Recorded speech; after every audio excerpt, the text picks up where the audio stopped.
किसी राज्य में एक हीरानंद नाम का एक आदमी रहता था। वह बहुत गरीब था। वह रोज़ जंगल में जाता था और कुछ सूखी लकड़ियाँ इकट्ठा करता था और शाम को उसे बाज़ार में बेच देता था। उसी से उसका घर का खर्चा चलता था। एक दिन बहुत तेज़ से बारिश होने लगी। जंगल की सारी लकड़ियाँ बारिश की वजह से भीग चुकी थी। अब हीरानंद सोचने लगा कि आज तो एक भी लकड़ी सूखी नहीं मिला, सारी गीली हो चुकी थी। आज मैं बाज़ार में क्या बेचूंगा? आज का खर्चा कैसे चलेगा? यह सब सोचकर और उदास होकर जंगल में एक पेड़ के नीचे बैठ गया। तभी जंगल में ही उसे एक डाकू का अड्डा दिखाई दिया। वहीं पर एक तोता भी था। हीरानंद ने उसे पकड़ लिया और घर लौटते समय उसे एक आश्रम मिला। वहाँ पर भी एक तोता था। हीरानंद ने सोचा कि अगर मैं इस तोते को भी पकड़कर बाज़ार में बेचूंगा तो बहुत अच्छे पैसे मिल जाएंगे। फिर उसने बहुत मेहनत करके उन दोनों तोतों को पकड़ा और उसे घर लेकर गया। दूसरे दिन वह दोनों को अलग अलग पिंजरे में रखा था और दोनों तोतों को बाज़ार में लेकर गया और दोनों को अलग अलग दाम लगाया। लोग आते हैं और उसका दाम पूछते हैं। तब हीरानंद कहता है कि एक का दाम 2 रुपये है और दूसरे का दाम 20 लाख रुपए है। इस तरह से दाम सुनकर लोग चौंक जाते थे, क्योंकि दिखने में तो दोनों एक ही तरह के तोते थे। बाज़ार में किसी ने भी उन तोतों को नहीं खरीदा। यह बात वहाँ के राजा को पता चली तो उन्होंने अपने एक नौकर को आदेश दिया कि हीरानंद के दोनों तोते को साथ इस राज्य महल में लेकर आओ। नौकर राजा के आदेश का पालन करते हुए और थोड़ी देर के बाद हीरानंद से पूछा कि यह दोनों तोता का दाम अलग अलग क्यों है? दिखने में तो दोनों एक जैसे हैं।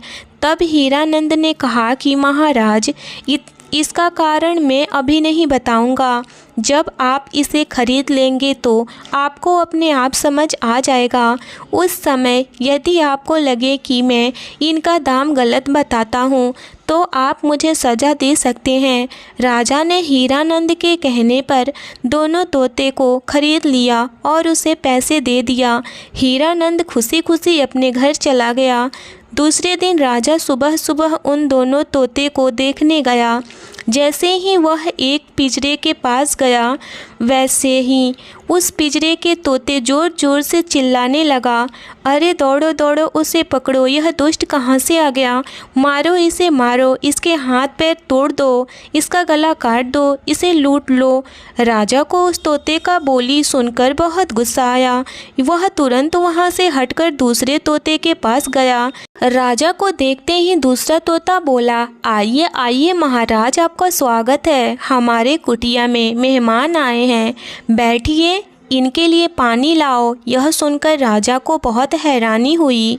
उसने तुरंत अपने नौकर से कहकर हीरानंद को बुलवाया और उससे इस दोनों की आवाज़ों के फ़र्क के बारे में पूछा।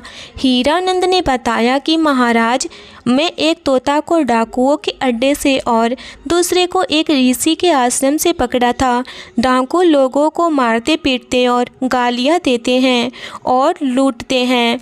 उन लोगों की बातों को सुनकर पहले वाले तोते ने यह सब सीख लिया था और वैसे ही बातें करने लगा था। दूसरा वाला तोता ऐसा बोलना इसीलिए सीख लिया था कि वह एक साधु के आश्रम में रहता था और आश्रम में लोगों का हमेशा स्वागत होता है, वेद पुराणों का पाठ होता है और वहाँ हमेशा मीठा भाषा बोली जाती है। यही कारण है कि दूसरा वाला तोता सदा अच्छी अच्छी बातें करता है। यह सब संगत का असर है। अच्छी संगति इंसान के लिए अच्छा होता है, व्यवहार अच्छा उत्पन्न करती है और कुछ संगत इंसान को हमेशा गलत रास्ते पर ले जाती है, जिससे कि इंसान सही रास्ते से भटक जाता है। तो दोस्तों, इस वीडियो को देखने के लिए बहुत बहुत धन्यवाद।